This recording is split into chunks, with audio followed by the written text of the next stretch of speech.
बहन, एक बात बताओ, कभी सोचा है कि मरने के बाद सबसे पहला सवाल क्या होगा? नमाज? नहीं। रोजा? नहीं।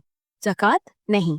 रसूलुल्लाह ने फरमाया सबसे पहला सवाल नमाज के बारे में होगा, लेकिन नमाज से भी पहले एक छोटा सा हियन बिट है जो तुम्हारी पूरी नमाज, पूरी जिंदगी, पूरी आखिरत तय करता है। 90% मुसलमान इसको छोड़ देते हैं और फिर कब्र में पछताते हैं। आज मैं तुम्हें वो हियन बिट बताने जा रही हूँ जो मैंने 8 साल पहले शुरू किया और जिसने मेरी दुनिया और आखिरत दोनों संभाल दी, इंशाअल्लाह। ये छोटा सा हियन बिट है। फजर के बाद 5-10 मिनट कुरान पढ़ना और समझना, बस इतना ही। लोग कहते हैं कुरान तो हम रोज पढ़ते हैं, लेकिन सिर्फ जबान से पढ़ रहे होते हैं, दिल तक नहीं पहुंचता। मैं भी पहले ऐसी थी। मेरी रियल स्टोरी, जब कुरान मेरे लिए सिर्फ सवाब की बुक थी। मैं पहले फजर पढ़ के सो जाती थी या फोन उठा लेती थी।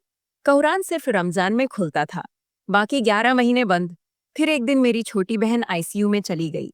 डॉक्टर ने कहा बस दुआ करो। मैं हॉस्पिटल के कॉरिडोर में बैठी रो रही थी।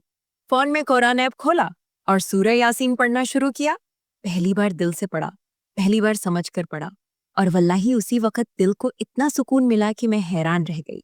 फिर अल्लाह ने मेरी बहन को वापस दे दिया और उसी दिन से मैंने कसम खा ली, अब हर फजर के बाद 10 मिनट कुरान के साथ बैठूंगी, चाहे जो हो जाए। साइंस पर्स हदीस प्रूफ्स। ये हैंडबिट क्यों फ्यूचर तय करता है? रसूलुल्लाह खैरुकुम मन तल्लमल कुरान व अल्लमहू। जिस घर में कुरान पढ़ा जाता है, फरिश्ते आते हैं, शयातीन भाग जाते हैं। Modern science. सुबह 10 मिनट माइंडफुल रीडिंग, दिमाग का प्रीफ्रंटल कॉर्टेक्स मजबूत, पूरे दिन फैसले बेहतर। जो सुबह अल्लाह का कलाम पढ़ता है, अल्लाह उसका पूरा दिन संभाल लेते हैं। बिफोर आफ्टर मेरी जिंदगी का क्राइंग पार्ट। मैं थी पहले, नींद कभी पूरी नहीं होती थी, गुस्सा बहुत आता था, हर चीज में परेशान रहती थी, नमाज भी बेदिली से होती थी। अब फजर पल्स 10 मिनट कुरान के बाद दिन भर सुकून रहता है। लोग कहते हैं तुम्हारे चेहरे पर नूर है, पैसों की तंगी खत्म हो गई, बच्चे भी कुरान की तरफ खींचते हैं। वल्लाही ये झूठ नहीं, ये मेरी रूह की गवाही है। 40 डे चैलेंज प्लस एंडिंग दुआ। अब तुम भी ये 40 दिन का चैलेंज लो। हर फजर के बाद 10 मिनट कुरान प्लस तफसीर उर्दू में भी अवेलेबल है। 40 दिन बाद कमेंट में आकर बताओ क्या बदला। मैं हर कमेंट पढ़ूंगी और रिप्लाई करूंगी।